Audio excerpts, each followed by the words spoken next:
aniu tá muid chun Corpoideachas dhéanamh. Ach dús bara tá muid chun píosa taobh sús dhéanamh. Mar sin 60 sús agus duine liomsa é.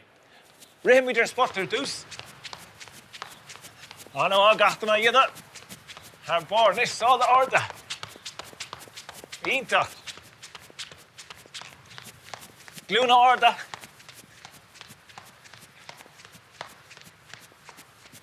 Agus traenáilíocht. Áno á, cní réithe an céanna agus sús san air. Nis, tá muid téite sús an beag. Tá muid chun cúmpla pointe tagas go bhúna gluomh fi Corpoideachas ja. Gá sort size tá chuid státeach nó nach me boga agus chuid idir gníomhach nó tá muid duine rud a cinnt eile ag an am céanna. Cúpla pointe táhachtach an seo, duine muid é in ord cuaigín I chéad ceann ná go bhfuil bán na cosise chorram ar an tála. So buine muid trí leis sin, bán na cosise chorram ar tála nach chuid sé boga, 3 second, 3, 2, 1, iontach. Duine muid a cos eile níos, ach an uair seo tá mé gur go méid an cos takeíochta an ceann nachhfuil ar tála go méid sé sin lúpaí agus nach méid sé duna teangamháil leis na gos eile. Buine muid trí leis sin a chuir 3 second.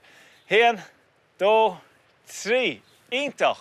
An uair seo tá mé gur go méid de chorp díreach agus iníirde agus díreach os de chóir. Duine muid seo gur 5 second smuoinnig ar na pointí eile ag an am céanna. 1, 2, 3, 4, 5. Iontach, an uair seo tá mé chun mo thuúla a chuineáil dírithe ar rud a cinnt os mo chóir. Tá mé sé chun fuinneog na scoile a Fiachras tá mé chun díreúir sin le mo thuúla. Caráid sé sin le mo Cothromaíocht. Buine muid trí leis sin gur 5 second. 1, 2, 3, 4, 5. Iontach ar fad. Agus an rud dúirnach cáimid na géige a chuineáil sochar chomá chun cúna thuirtúing leis a Cothromaíocht. Buine muid trí leis seo ar gostaile le 5 second comma. Ré, 1, 2, 3, 4, 5. Anis, tá mé chun bog ar raigidí an Cothromaíocht idir gníomhach, tá mé chun mála pónaí a chur ar mo chléigean agus tá mé chun mé héana chuineáil sochar ag an am céanna. So má tá rud a bheith agus mála leor nó rud a bheith buinigí tríal as seo, duine mé cosa le nuair seo.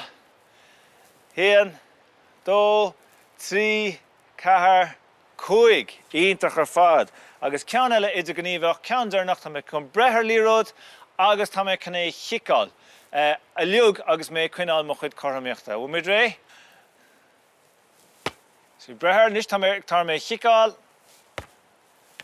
Thar agus mé cuineáil mo chuid Cothromaíochta. Níos fé trí le bhaint as sin ag úsáid rud a bheith tagis mála ar do chléigean nó leor do chléigean rud a bheith duine é níos deachar go péin. Agus deire cáimid furú síos, duine muid analú isteach agus amach